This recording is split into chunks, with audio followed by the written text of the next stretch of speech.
We were at my buddy's engagement party. I stepped outside to take a call, came back, and overheard my girlfriend with her rich coworkers. If he proposed, would you say yes? Someone asked.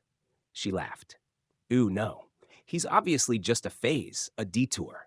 The man drives a 10-year-old Jeep and coaches troubled kids. My dad would lose it if I brought home someone like that. I had a ring in my pocket. Didn't say a word, just walked out. Hi, Reddit. This is just a broke youth coach who found out his rich GF thought he was just a phase. Got break it down. So, I-32 male coaches basketball for troubled kids at the local community center. The pay isn't great, but it keeps the lights on. And I get to make a difference in these kids' lives. Been doing it for years now, and I love what I do. Most of them remind me of myself at that age. No direction, barely any support, just trying to make it to tomorrow. One of the kids I coached back when I first started, he made it all the way to the NBA. We still keep in touch. Every now and then he'll text me something like, couldn't have done it without you, coach. Stuff like that keeps you going when the pay doesn't. Now, my backstory isn't exactly heartwarming. Dad checked out when I was 7. Mom fell into some bad, and I bounced around foster homes until I was 18. Spent almost a year living in my beat-up Ford F-150 after that. The one I busted my ass for working at an auto garage through high school. That truck was a total pause, but I paid for it myself, so it meant something. Then there's my girlfriend, Camille, 29, female. We'd been together for 2 years, met at some charity basketball thing where her daddy's law firm was throwing money around. She works there too. Though everyone knows Sterling, her dad handed her the job. Girls never known what it's like to check her bank account before buying something. You're like this rough diamond I found, she told me once. So authentic and real, like I was some exhibit at a museum of regular people or something. But damn, I fell hard anyway.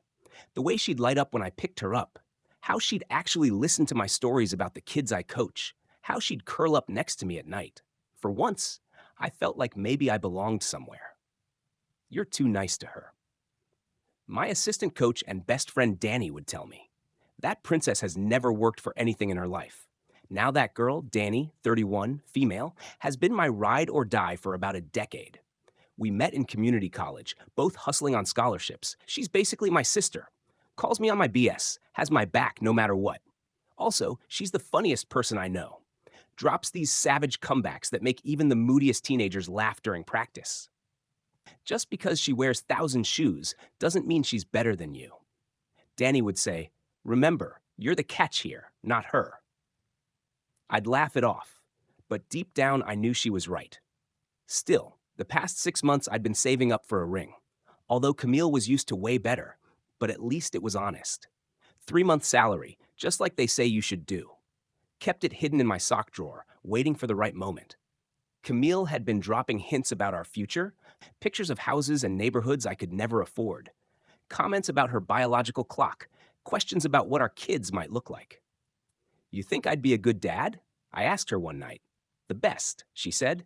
You're so good with all those kids you coach. Our kids would be lucky. Our kids. That phrase rattled around in my head for days.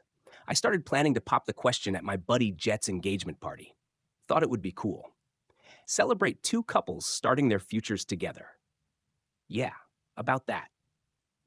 Jet's engagement party was at this fancy rooftop bar downtown. The kind of place where they don't even put prices on the menu, because if you have to ask, you can't afford it. His fiancée comes from serious money. The place was packed with people who summer and winter in places as verbs. I felt like a complete fraud in my one decent suit, the same one I wear to funerals and job interviews. But Camille was totally in her element, floating around, laughing that fake laugh you hear in movies. Man, you look like you're having about as much fun as a cat in a bathtub, said Danny, appearing beside me in a simple black dress. She was there with her girlfriend, who was networking somewhere. Need a rescue? Danny asked. Nah, I'm good. Just people watching. I touched the small box in my pocket. Think tonight's the night. Danny's eyes got huge. You're serious tonight? Jet's cool with it. Said he'd let me borrow the mic after the toast. Well, Danny exhaled. You sure about this? There's no return policy on proposals. Before I could answer, my phone buzzed. One of my kids from the center having a breakdown at home. His dad had fallen off the wagon again. I got to step out and take this, I told Danny. Cover for me. Always do, boss. The call took longer than I expected. About 20 minutes of talking the kid down, promising I'd pick him up for practice tomorrow so he could escape for a few hours. When I headed back inside, I cut through the quieter section of the venue to avoid small talk with people I didn't know. That's when I heard Camille's laugh. She was in a small lounge area with a group of her coworkers from Daddy's firm. "So, when's Loverboy popping the question?" one of the guys asked. "You've been with him, what, 2 years now?" There was a pause. I stopped just around the corner, out of sight. God, can you imagine? Camille's voice dropped to that stage whisper people use when they're saying something they shouldn't. Me, married to Wes? Please. My stomach felt like it hit the floor. "But you guys seem good together." A female voice said. "He's cute in that rugged way." "Oh, he's just a phase, Melissa. A detour. Like when you decided to go vegan for 3 months. Laughter all around. Don't get me wrong, he's sweet, great in bed. And all that stuff about growing up in foster care and living in his truck, it makes for such good stories at dinner parties.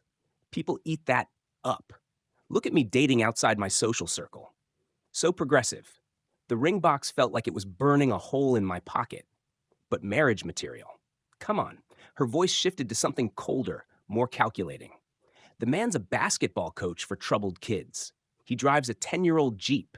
He shops at outlets. What would we even talk about at charity galas? How he taught some project kid how to dribble today."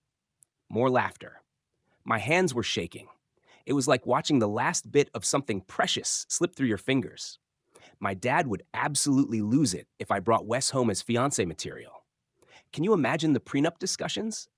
"So, Mr. Reed, what assets are you bringing to this marriage?" "Your collection of hoodies and basketball sneakers." The group erupted in laughter.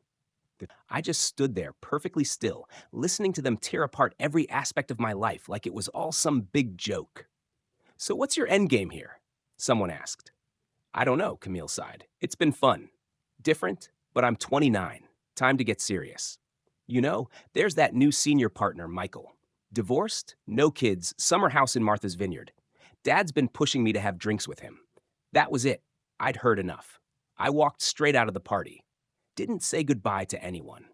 Didn't look for Danny. Just left. The ring box heavy in my pocket. Outside, I texted Danny.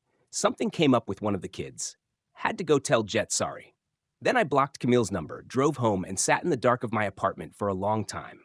For 3 days, I completely disappeared. Shut off my social media, told the center I needed personal time, and just disconnected from everything.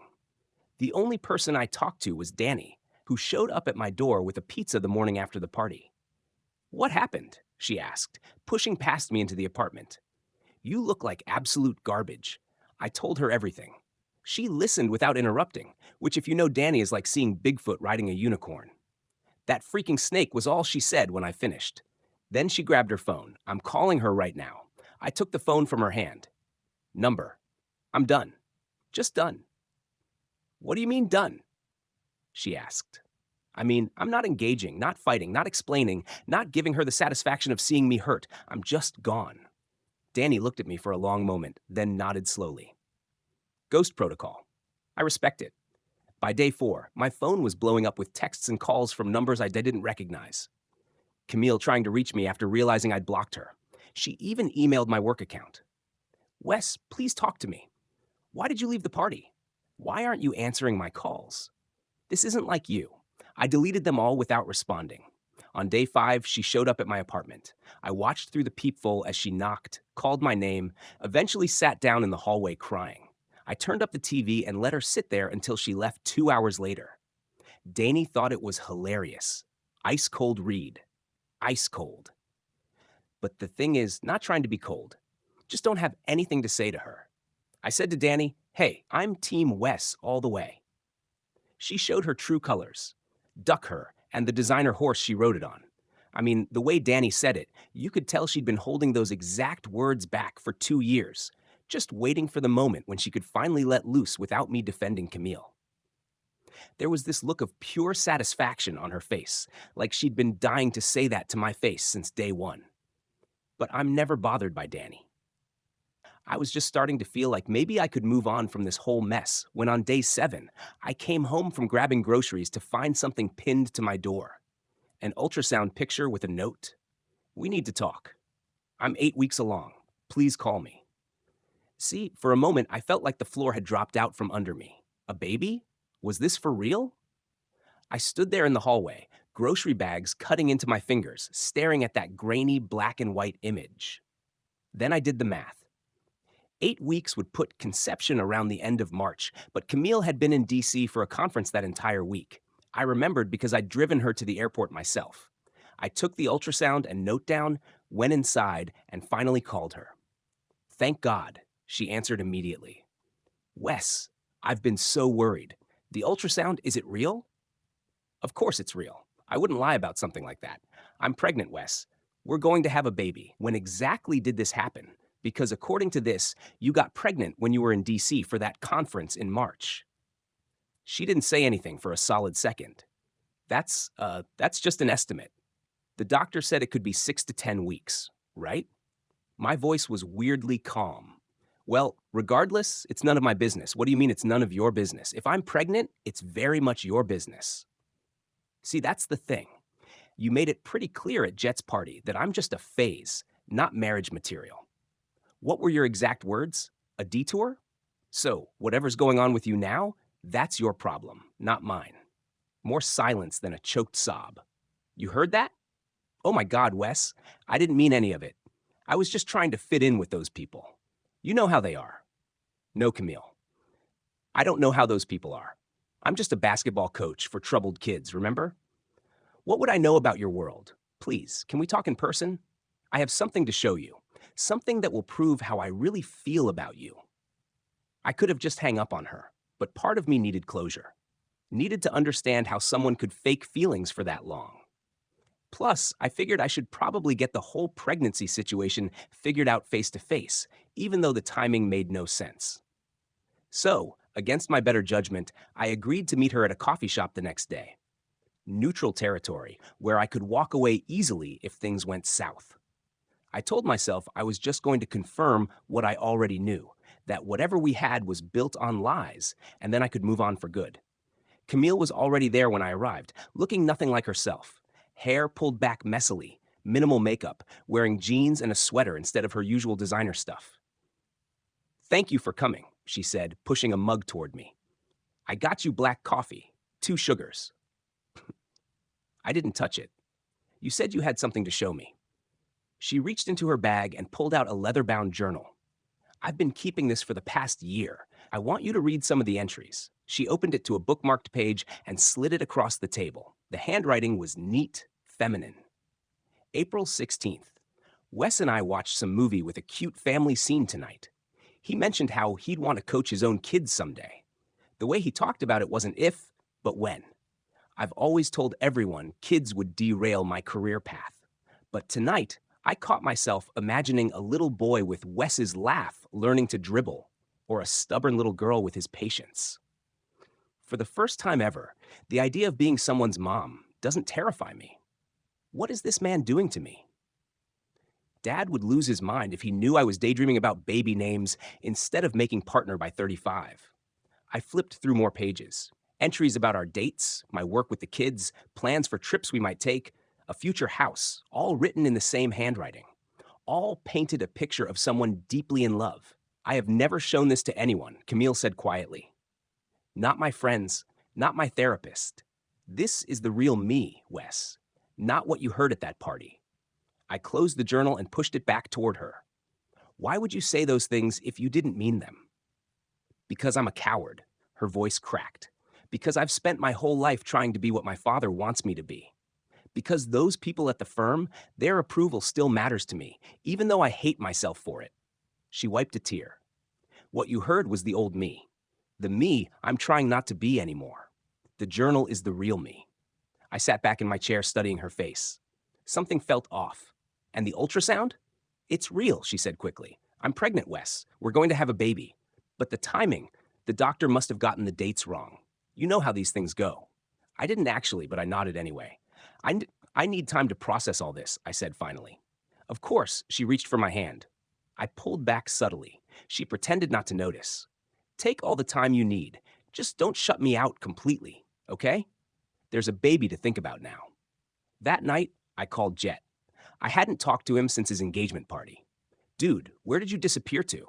Danny said something about one of your kids having an emergency. I told him, yeah, something like that. Hey, random question. After I left, did Camille say anything about me? There was an awkward pause. Look, man, she was pretty wasted. Just tell me. She kept making these weird jokes about you to her work friends, like imitating the way you talk, making fun of your job. It was not cool. Jet's girl almost said something to her, but we figured it would just make a scene. My grip tightened on the phone. Anything else? She was hanging all over some guy in an expensive suit later. I think he works at her dad's firm. They left together, which surprised everyone since you had just vanished. I thanked him and hung up. Now, hear me out. Things weren't making freaking sense to me. Why would she be writing in her journal about me and her having kids while she's clearly not planning anything with me? Apart from the disrespect and talking trash behind my back, something about that journal was bugging me. Even the way she had presented it felt too convenient, too perfect. So I called Danny. Hey, need to pick your brain about something, I said when she answered. Shoot. So, I met with Camille today. She showed me this journal she claims she's been keeping for the past year, full of entries about how much she loves me, how she wants a future together, all that stuff. A journal? Danny repeated flatly. Seriously? Yeah, leather-bound thing she supposedly writes her deepest thoughts in. Did you ever see her with something like that at the party? Or has she ever mentioned keeping a journal to you? There was a long pause on the other end. Look, I'm about to break some serious girl code here. Danny finally said, but you deserve the truth. In all the times we've hung out, even when you weren't around, Camille has never once mentioned keeping a journal, and I've been in her bag plenty of times when she needed me to grab her phone or whatever. No journal. You think she could be lying about it? Danny snorted. Wes, I could make a fake journal like that in 2 days flat. Buy a nice book, age it a little, write a bunch of entries with different pens, smudge some mascara on a page to look like she cried while writing. It's not exactly rocket science. She's panicking about being a single mom. That's why she's doing all this? I muttered. What did the entry say exactly?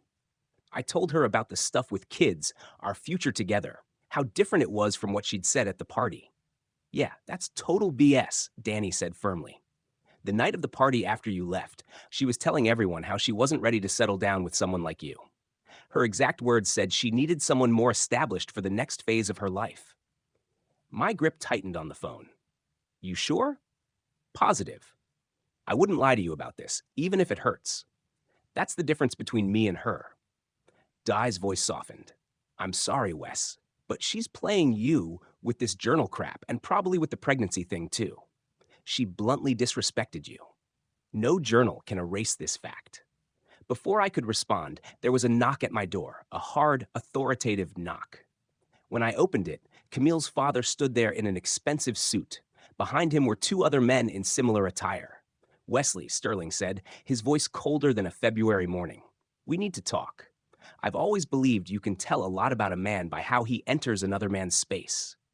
Sterling didn't wait for an invitation, just strode right in like he owns the place, his 2 lawyer buddies following behind. Nice apartment, he said, looking around my modest living room with barely concealed disgust. Cozy. I didn't offer them seats, didn't offer them anything. Let's skip the small talk, I said. What do you want? Sterling straightened his tie. A nervous tick I'd noticed whenever he was about to deliver what he thought was a power move. I learned that my daughter is pregnant with your child. I'm here to discuss how we're going to handle this situation. Situation? I repeated, leaning against the wall, arms crossed. That's an interesting way to describe your grandchild.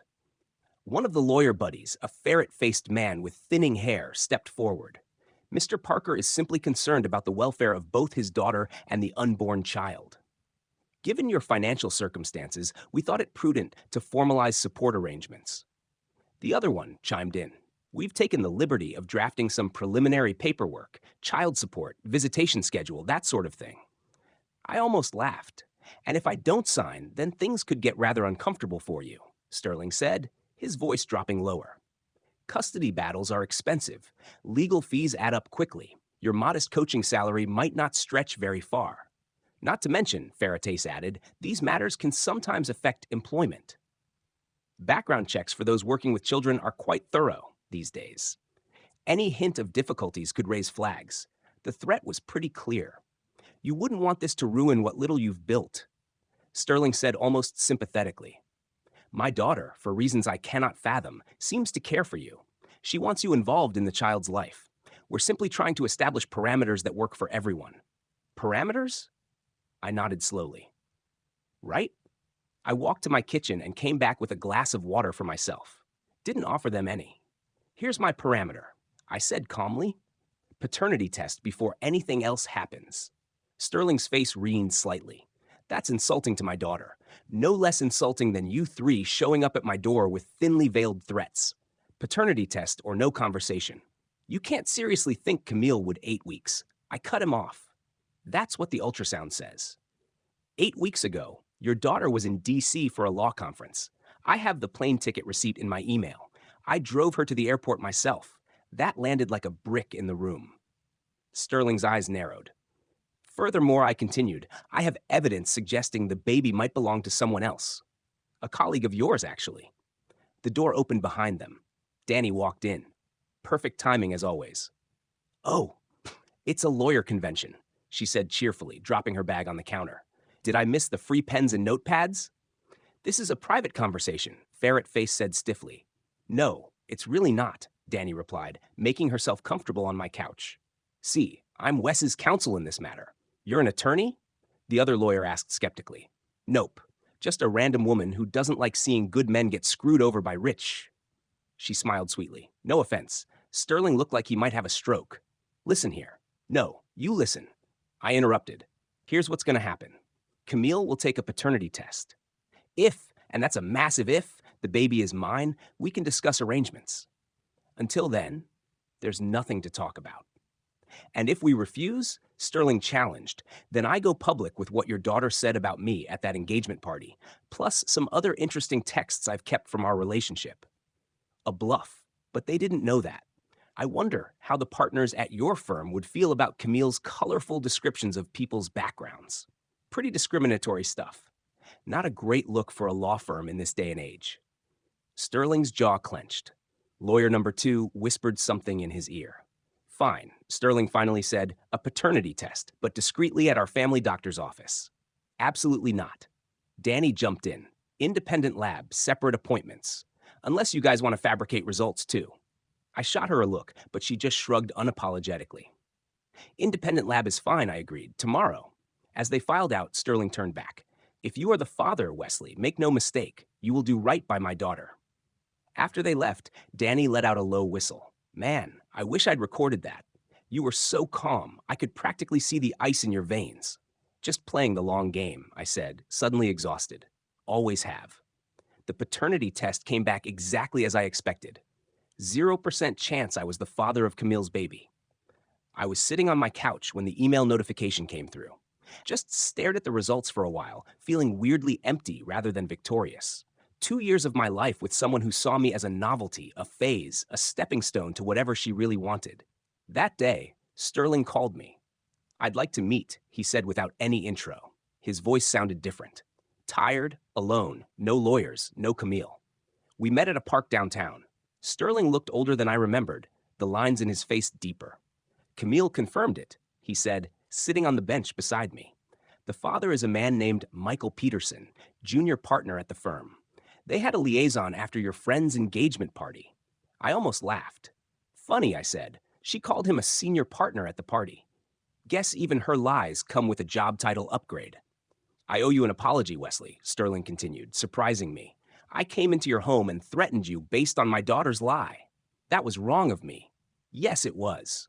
In my defense, I believed her. She's my daughter. He rubbed his temples. Though at the moment I'm finding that hard to remember. What happens now? I asked, not because I cared about their family drama, but because I wanted closure. Michael has been asked to resign. The firm can't afford the scandal. Sterling sighed heavily.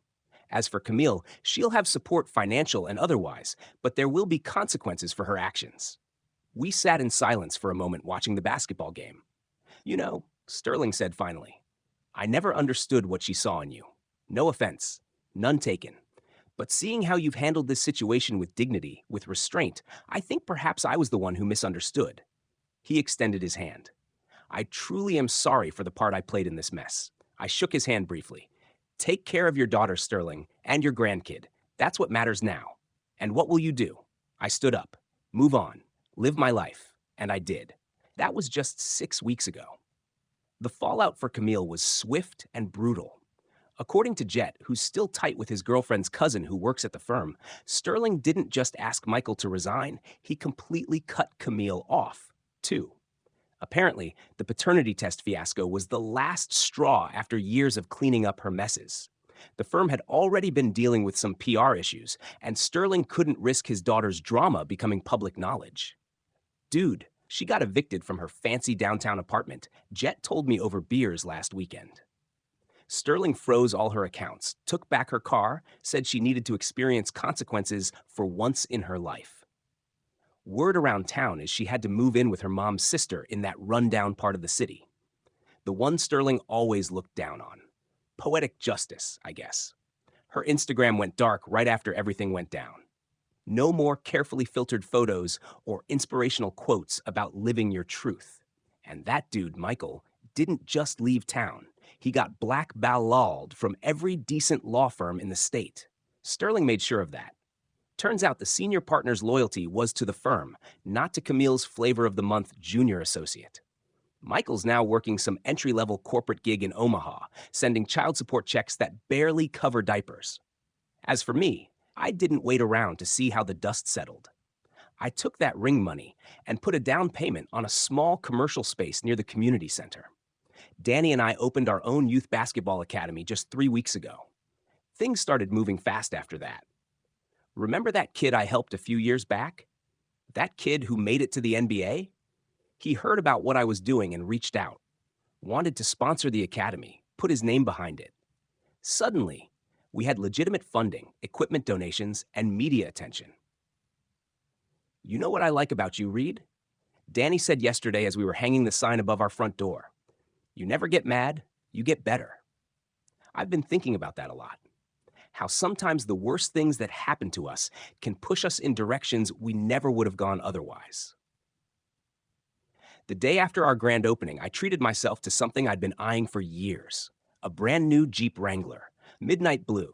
Nothing too flashy, but reliable. Mine paid in full, no financing. First new car I've ever owned.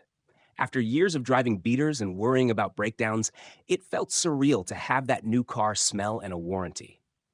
We ran into Camille last week at the grocery store. It was bound to happen eventually. Small city. She looked different.